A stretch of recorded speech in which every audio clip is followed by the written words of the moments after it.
జగన్మోహన్ రెడ్డి గారు ఒక ట్వీట్ చేశారండి. ఆ ట్వీట్ చేసిన తర్వాత ఎల్లో మీడియా ఏడుపు మామూలుగా లేదు. కొన్ని ఛానల్లో ఏడుపు మామూలుగా లేదు అసల. ఎలా అంటే గుక్కపెట్టి మరీ ఏడిచేస్తున్నారు కొంతమంది అయితే గనక. నిజం.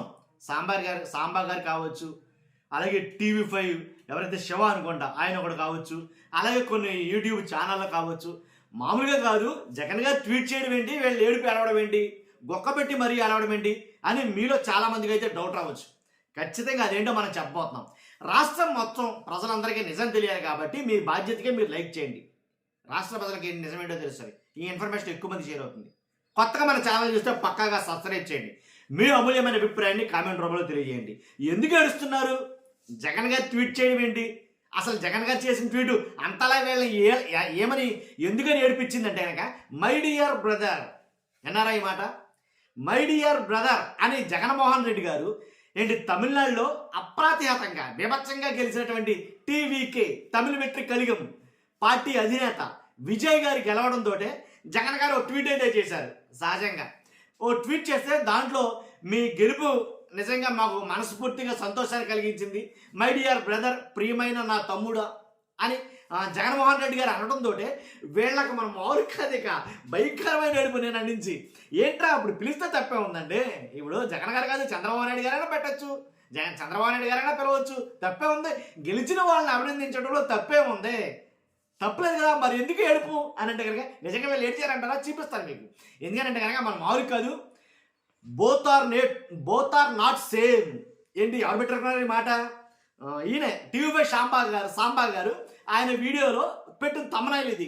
జగన్ గారు ఫోటో పక్కన, తర్వాత ఇంకెవరిది అది విజయ్ గారి తమ్మనైల్ పక్కన, ఫోటో పక్కన జగన్ గారిని విజయ్ గారిని పక్కన పెట్టి ఈయన పక్కన ఫోటో టీవీ5 సాంబా గారితో పక్కన పెట్టి బోత్ ఆర్ నాట్ సేమ్. విన్నారా ఈ మాట? బోత్ ఆర్ నాట్ సేమ్ అని ఒక తమ్ముళ్ళు అయితే పెట్టి ఒక వీడియో చేశారు. నేను అది వినిపిస్తా, ముందుంది వినిపిస్తా. కాబట్టి అంటే జగన్ గారు ట్వీట్ చేయడం కూడా తప్పేనా? ఇప్పుడు గెలిచిన వాళ్ళని అభినందించడం కూడా తప్పేనా? జగన్ గారు అభినందించారు. కొంతమంది వైసీపీలో సోషల్ మీడియాలో చాలా మట్టుకి, వైసీపీ సోషల్ మీడియాలో కావచ్చు చాలా మట్టుకి విజయ్ గారిని అభినందిస్తూ ఫోటోలు, జగన్ గారు అలాగే విజయ్ గారు కలిపి పెళ్లిలో తిరిగినటువంటి ఫోటోలు, ఈయన సన్నిహితంగా ఉన్న ఫోటోలు ఇవన్నీ పెట్టడం మొదలుపెట్టారు. ఇవన్నీ చూసి అదిగో ఇంకేముంది, ఇంకా ఆంధ్రప్రదేశ్లో కూడా అదే రకంగా జగన్ గెలవబోతున్నాడు అని ఒక రకంగా. తర్వాత ఇంకోటి ఏంటి, నిన్నటి నుంచి మీరు నమ్మండి నమ్మకపోండి, వాస్తవంగా కూడా పవన్ కళ్యాణ్ గారిని విజయ్ గారిని పక్కన పెట్టి వీడియోలు అయితే చేస్తున్నారు చాలా మటుకి. చాలా ట్రోలింగ్ అనొచ్చు ఒక్క రకంగా చెప్పాల్సి వస్తే కనుక.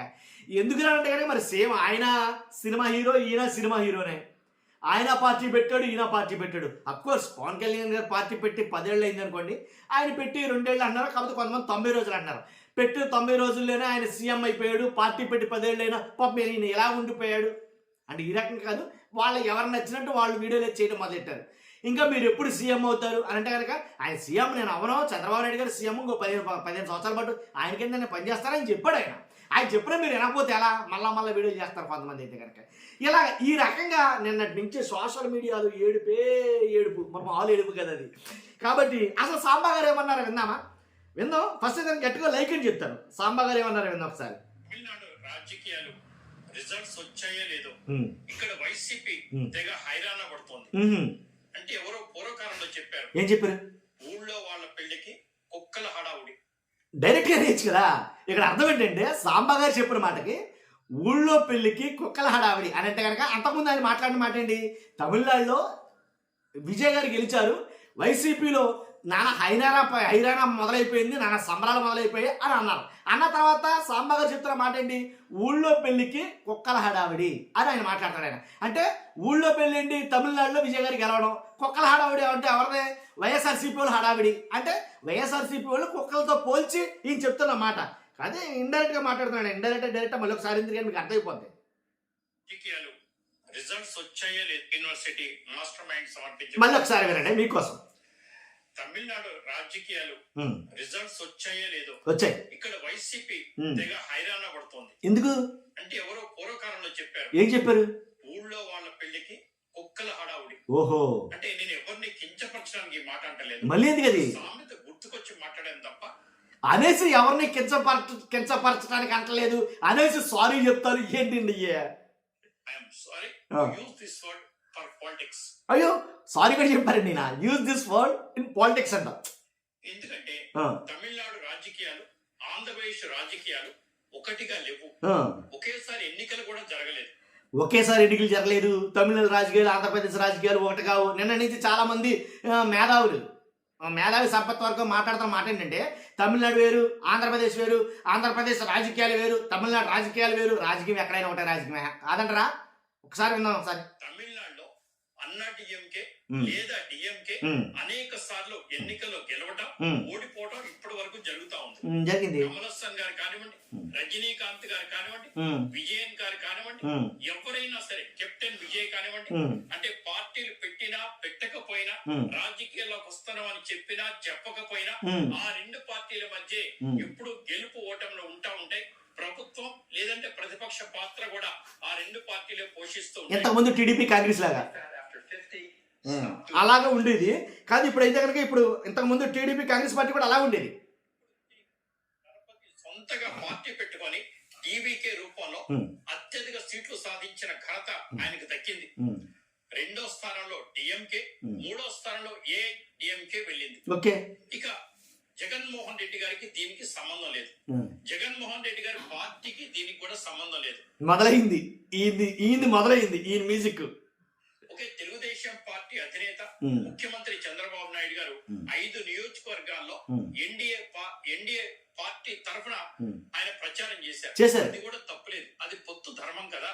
తప్పులేదు కాదు. అక్కడ 5 సీట్లు పోయి అంటున్నారు. మరి భారతీయ జనతా పార్టీతో పొత్తుంది కాబట్టి పవన్ కళ్యాణ్ గారికి ఆరోగ్య రీత్యా వెళ్ళలేకపోయారు కాబట్టి చంద్రబాబు నాయుడు గారు అక్కడికి వెళ్ళి ప్రచారం చేసి వచ్చారు. అదేంటది పవన్ కళ్యాణ్ గారికి ఆల్రెడీ తెలుసు అక్కడ ఎన్డీఏ ఓడిపోతుందని తెలిసిన వల్లే ఆయన ప్రచారానికి వెళ్ళలేదని ఇంకో రకంగా చెప్పుకున్నారు కొంతమంది. గెలిచారా లేదా అన్న డిఫరెంట్ ఇష్యూ. అయ్యా తన అదొద్దు. కోసం పోరాటం ఆయన నైజం లక్ష్యం కూడా. గెలిచారా లేదా అంటే ఈయన వెళ్ళి పోటీ చేసినా ఈయన వెళ్ళి ప్రచారం చేసినా ఆ నియోజకవర్గాల్లో వాళ్ళు గెలిచారా లేదా అవసరంలా. అంటే కూటమి తరపున ధర్మం ప్రకారం వెళ్ళారంటే వాళ్ళు గెలవపోనాయి అని చెప్తారు ఈయన. అదే గెలుచుంటే ఇలా మాట్లాడతారా? మాట్లాడరు కదా. ఉన్న మాటలు మాట్లాడండి. ఇందులో జగన్మోహన్ రెడ్డి గారు న్యూట్రల్ గా ఉన్నారు. కానీ టీవీకే సపోర్ట్ చేస్తున్నట్టుగా నటిస్తూ పైన అంటే ఇక్కడ పెళ్లిలో కలిసినప్పుడు ఇద్దరు కలిసి మాట్లాడుకున్నారు. తప్పే లేదు. పెళ్లిలో అందరూ మాట్లాడుకుంటారు. కానీ ఆయన చేసింది ఒకటే. డైరెక్ట్ నేరుగా ఏం చేశాడు, ఆ రోజా గారిని డిఎంకే తరఫున పార్టీకి ప్రచారం చేయమని పంపించారు. ఇది కొత్త అస్త్రం తెర మీద తీసుకొచ్చారు. రోజా గారినంట, జగన్ గారంట డిఎంకే తరఫున మీరు వెళ్ళి ప్రచారం చేయండి అని పంపించారంట. ఎక్కడన్నా ఒక్క న్యూస్ వచ్చిందా అండి? మీ ఛానల్లోనే ఇప్పుడు వరకు ఒక న్యూస్ రాలేదు కదా. ఇది చెప్పడం కోసం అమాంతంగా ఏదో పాత ఫోటో పట్టుకొచ్చి ఎత్తుకొచ్చి ఎందుకంటే ఇవి నాకు అర్థం కాదు. అన్ని హంగులతో అన్ని విధాల డిఎంకే పార్టీకి ప్రచారం చేయమని మాజీ మంత్రి రోజా గారిని పంపించడం జగన్మోహన్ రెడ్డి గారి అంటే ఆయన వ్యూహానికి లేదా ఆయన మనస్తత్వానికి ఒక ఉదాహరణ. అవునా? అంటే పైకి డిఎంకే సపోర్ట్ చేసే నేరుగా ఇప్పుడు ఓడిపోయే తనకి విజయ్ ఎత్తుకుంటా ఉన్నారు. విజయ్ కి కంగ్రాచులేషన్ చెప్పడం అనేది అది వేరే విషయం. కానీ ఏం చేశారు జగన్మోహన్ రెడ్డి గారు? అసలు జగన్మోహన్ రెడ్డి గారికి అది కూడా తప్పేం లేదు. కానీ ఇప్పుడు ఏం చేస్తున్నారు? పవన్ కళ్యాణ్ గారిని ట్రోలింగ్ చేస్తున్నారు. అదిగో అన్ని సీట్లకు పోటీ చేసి విజయ్ హీరో అయ్యారు. మీరు 21 సీట్లకు మాత్రమే పోటీ చేసి 2వ స్థానంలో రాగలిగారు అని చెప్తా ఉన్నారు. అసలు విజయ్ పోటీ చేసిన మొదటిసారి అన్ని సీట్లకు పోటీ చేసి 108 సీట్లు సాధించుకున్నారు. మరి జగన్మోహన్ రెడ్డి గారు కూడా అన్ని సీట్లు పోటీ చేశారు కదా. ఎన్ని సీట్లు సాధించారు? 11 సీట్లే సాధించారు కదా. ఇక్కడ ఒక మాట చెప్పాలండి. మీకు చాలా మంది అంటున్నారు, దీనికి ఒక క్లారిటీ ఇవ్వాలని నేను ఈ మాట చెప్పాలని ఆప్ చేశాను. యాక్చువల్గా అంటే జగన్మోహన్ రెడ్డి గారు 175 నియోజకవర్గాలు పోటీ చేశారు. 175 నియోజకవర్గాలు పోటీ చేసి 11 స్థానాలకే పరిమితమయ్యారు. కాకూడదా? అవ్వకూడదా? 11 రావడం నేరమా? నా తెలియగడతా. 23 వచ్చినాయి గతంలో. మరి టీడీపీకి 23 స్థానాలు వచ్చినాయి కదా. అంటే పోటీ చేశారు ప్రతిసారి 170కి 175 వచ్చేస్తాయా లేకపోతే 100 వచ్చేస్తాయా? 23 వచ్చింది కదా. 30 సంవత్సరాలు 40 సంవత్సరాల అనుభవం ఉన్న పార్టీ పెట్టి 40 ఏళ్ళు పైన అవుతున్నటువంటి పార్టీకి 23 వచ్చినప్పుడు 23 రాగాలేంది ఏంటి? పార్టీ పెట్టిన కొద్ది కాలంలోనే అంటే నన్ను అడిగితే కనుక జగన్మోహన్ రెడ్డి గారికి 11 రావడంలో తప్పే ఉంది. మరి విజయ్కి జగన్మోహన్ రెడ్డి గారికి పోలిక పెట్టకూడదు కదా. ఇక జగన్మోహన్ రెడ్డి గారు 2014లో కూడా అన్ని సీట్లకు పోటీ. ఏమంటే ఇది బాబు చాంతాడంత ఉంది, అంతా నేను వినిపించలేను, కానీ మీ ఇంకోటి చూపించాలి నేను ఖచ్చితంగా. ఇంకొకడు అంటే ఇప్పుడు దాకా సాంబా గారు మాట్లాడారు, శివ గారు మాట్లాడతారు. ఆయన పెట్టిన తమ్ముళ్ళు ఏంటంటే పవన్కి విజయ్కి పోలికేంట్రా ఆయన పెట్టింది, పవన్కు విజయ్కు పోలికేంట్రా అని ఒకళ్ళు. తర్వాత ఈయనైతే కనుక బోత్ ఆర్ నాట్ సేమ్, ఎవరో సాంబా గారు పెట్టింది అయితే కనుక. ఇలాంటి తమ్ముళ్ళు చాలా మంది చాలా పెడతారు. అసలు నిజంగా అసలు ఎన్ని పెట్టారని అంతో బొద్దు లేదు, అన్ని తమ్ముళ్ళు పెడతాం మొదలెట్టారు. కాబట్టి అంటే ఒక్కోళ్ళు ఒక్కో రకంగా జగన్ గారు పెట్టిన ఒకే ఒక ట్వీట్ వీళ్ళని బాగా కదిలించేసింది, వాళ్ళ హృదయాలు మొత్తం మన్నింపజేసింది ఏమో అనిపించింది నాకు. ఒక మాటలో చెప్పాల్సి వస్తే కనుక సెలబ్రేట్ చేసుకుంటూ పవన్ కళ్యాణ్ గారిని టార్గెట్ చేస్తూ ఉన్నారు. శివ గారు పార్టీ పెట్టారు, పోటీ టీవీ శివ గారు శ్రేణులు జగన్మోహన్ రెడ్డి గారి అభిమానులు విజయ్ సాధించిన విజయాన్ని పవన్ కళ్యాణ్ గారిని పక్క పక్కన పెట్టి పోస్టులు పెడతా ఉన్నారు. ఇక్కడ 11 స్థానాలు వచ్చినాయి, అవి మర్చిపోయారు. బట్ విజయ్ ఈయన కూడా అదే 11 స్థానాలు వచ్చినాయి, అవి మర్చిపోయారు. మరి గతంలో 23 వచ్చినాయి కదండి బాబు, నాకు అర్థం కాదు. మాత్రం వీళ్ళు సెలబ్రేట్ చేసుకుంటూ పవన్ కళ్యాణ్ గారిని టార్గెట్ చేస్తారు. 2014లో పార్టీ పెట్టారు, పోటీ చేయలేదు, ఎన్డీఏకి మద్దతు తెలిపారు. 2019లో పోటీ చేశారు, ఆయన పోటీ చేసిన 2 చోట్ల కూడా ఓడిపోయారు. 2024లో మళ్ళీ పొత్తుకెళ్లారు. ఇప్పుడు డిప్యూటీ ముఖ్యమంత్రిగా మాత్రమే ఉన్నారు. ఇంకెప్పుడు పవన్ కళ్యాణ్ గారు సీఎం అయ్యేది, అక్కడ విజయ్ సీఎం అయిపోతా ఉన్నారు. మధ్యలో వచ్చా ఎలా అంటే ఇప్పటి వరకు శివగారు చెప్పిన మాటలో ఏదైనా ఒక్కటి అబద్ధం ఉందా? శివగారు మాట్లాడిన మాటల్లో ఇప్పుడు అంటే ట్రోల్ చేస్తున్నారు, టార్గెట్ చేస్తున్నారంటే ఉన్న మాటలే కదా మాట్లాడింది, జరిగినవే కదా చెప్పింది.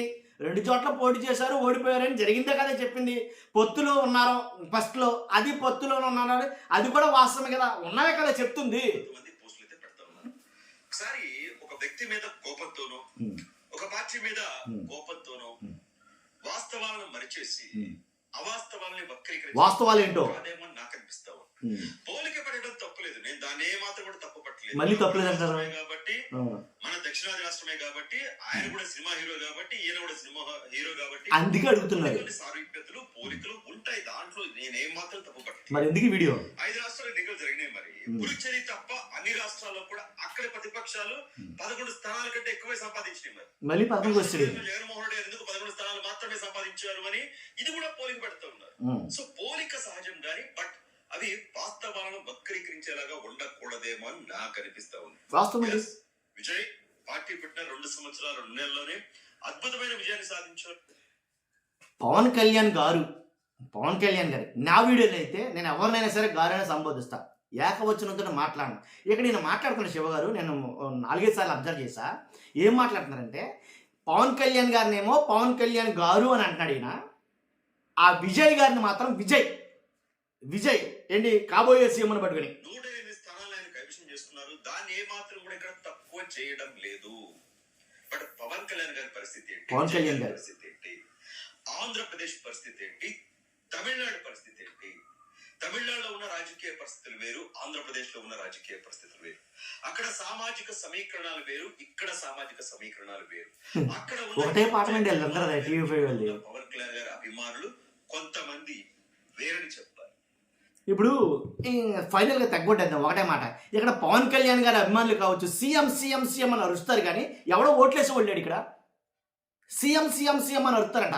సాంబా గారు చెప్పినా, టీవీ శివ గారు చెప్పినా, మూర్తి గారు చెప్పినా అందరూ ఒకటి చెప్తున్నారు. పవన్ కళ్యాణ్ గారు కనబడితే చాలు సీఎం పవన్ కళ్యాణ్ సీఎం అని అడుస్తున్నారంట, ఓటేసి ఓళ్ళాడట. అలాంటప్పుడు నన్ను ఎలా పోటీ చేయమంటారో అంటే అక్కడ అభిమానులు వేరు, ఇక్కడ అభిమానులు వేరు. ఇక్కడ అభిమానులు కులంతో పనిచేస్తారు. వింటారా ఒకసారి, నేను కట్ చేస్తున్నట్టున్నాను. తమిళనాడులో ప్రేమిస్తే ప్రాణం ఇచ్చేస్తారు, ఇక్కడ వాళ్ళ ప్రేమ మామూలుగా ఉండదు. ఏపీలో ఎంత తీసుకున్నారో అంత డబుల్ ఇచ్చేస్తారు. ఇది చరిత్ర చాలా చూపించింది, చెప్పింది కూడా తమిళనాడు రాజకీయాలు. ఇప్పుడు మన ఆంధ్రప్రదేశ్ రాజకీయాలు అలా కాదు, తెలంగాణ రాజకీయాలు కూడా అలా కాదు.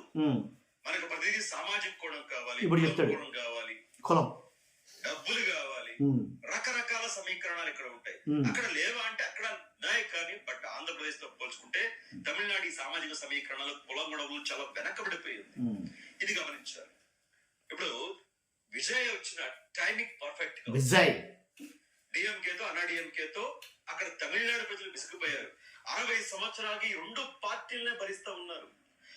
వైసీపీలు ఇదే మరి చెప్తున్నారు, ఆల్రెడీ చాలా మటుకు విసిగిపోయారు, ఇంక ఇదే పరిస్థితి డిఎంకే పరిస్థితే కూటమికి వస్తారేమో, ఎందుకంటే ఏపీ ప్రజలు విసిగిపోయారని చెప్తున్నారు. ఒక బలమైన శక్తి తృతీయ ప్రత్యామ్నాయం రావాలని కోరుకున్నారు. రజనీకాంత్ గారు వస్తారనుకున్నారు, రాలేదు. కమల్ హాసన్ ఫెయిల్ అయ్యారు.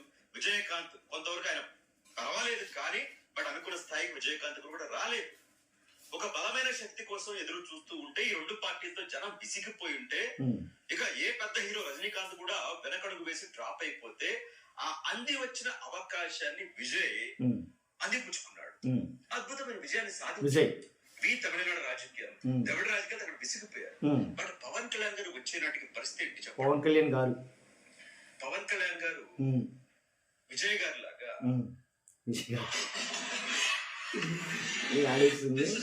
ఓకే, అదండి జరిగింది విషయం. కాబట్టి అంటే గొక్కబెట్టి ఏంటంటే కనుక నిన్న జగన్ గారు ట్వీట్ చేశారు. పాపం ఒక ట్వీట్, మై డియర్ బ్రదర్, నిజంగా ఊపిస్తుంది ఆ ట్వీట్ అయితే కనుక. దాంతో వీళ్ళైతే కనుక చాలా మనం మామూలుగా కాదు, అదిగో జగన్ గారు విజయ్ గారు ఒకటేనంట, కాబట్టి అదే పరిస్థితి ఏపీలో వస్తుందంట అని వీళ్ళు ఊళ్ళో పెళ్ళికి ఊహా అంటారు కదా, అలాగా ఇక రకరకాలుగా వాళ్ళ ధోరణిలో వాళ్ళు అక్కడికి ఇక్కడికి సంబంధం ఏంటి, ఆ రాజకీయం వేరు ఈ రాజకీయం వేరు ఏంటి, అక్కడ రాజకీయాలు వేరు ఇక్కడ రాజకీయాలు వేరు, ఇవన్నీ మంగళవారం కబుర్లు చాలా చెప్తూ అయితే మొదలెట్టారు ఇక. కాబట్టి అవన్నీ కాదు, కానీ మొత్తానికి ఎలాగైతేనండి గెలిచినోడు గెలిచినట్టే, ఓడిపోయినట్టే, దాంట్లో తిరిగేలేదు. రానున్న ఏపీ ఎన్నికలు ఏం జరగబోతుందనే దాని మీద ఒక ఎంత నాకు తెలిసి చర్చ అయితే మొదలైంది, టెన్షన్ స్టార్ట్ అయింది. కొంతమందికి అయితే కనుక రైళ్లు పరిగెడతాయని చెప్పాలి. వాస్తవంగా అయితే కనుక మీ అభిప్రాయం కామెంట్ రూపంలో చేయండి. ఫస్ట్ అది గట్టిగా లైక్ కొట్టండి. Thank you very much.